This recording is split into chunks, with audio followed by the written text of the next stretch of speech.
Thank you very much, Mr. Chairman. Last week, as the chairman noted, our committee began outlining a 7-part plan overseen by President Trump to overturn the 2020 election. Today, we will begin looking at the initial part of that plan.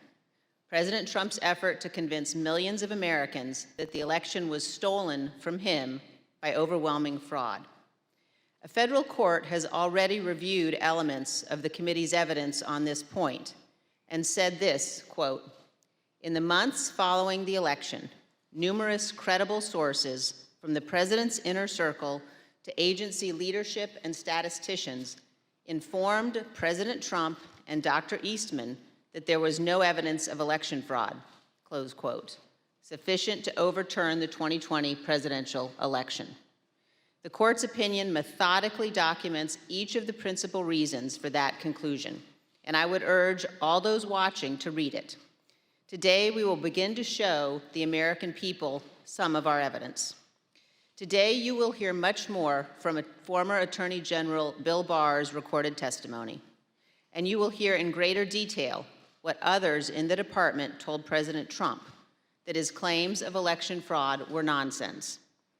You will also hear much more from President Trump's own campaign experts, who had also concluded that his fraud claims could not be supported. Let me focus briefly on just 3 points now. First, you will hear firsthand testimony that the president's campaign advisors urged him to await the counting of votes and not to declare victory on election night.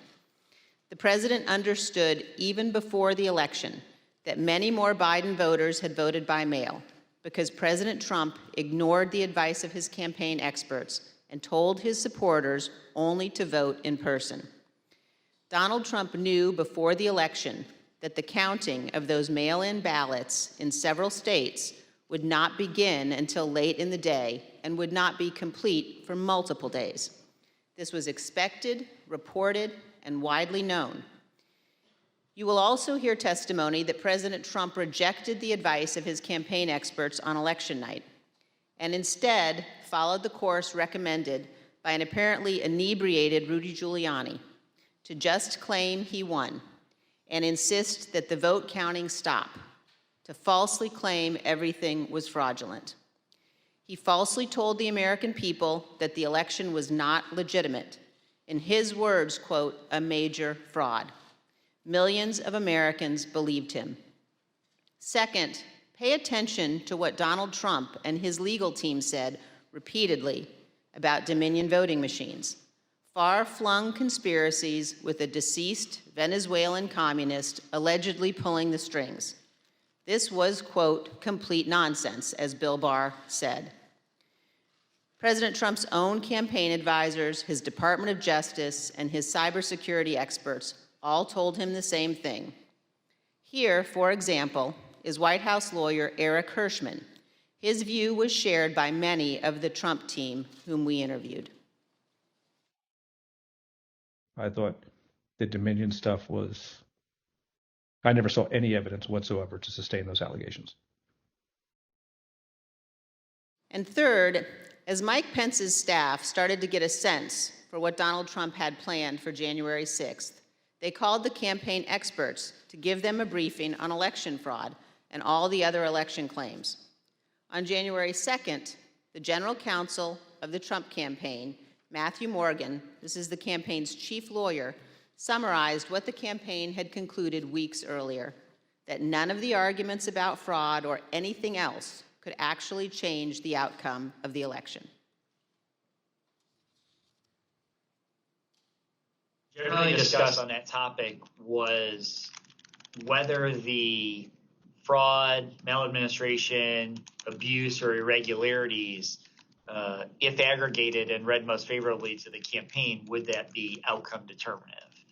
And I think everyone's assessment in the room, at least amongst the staff, Mark Short, myself, and Greg Jacob, was that it was not sufficient to be outcome determinative.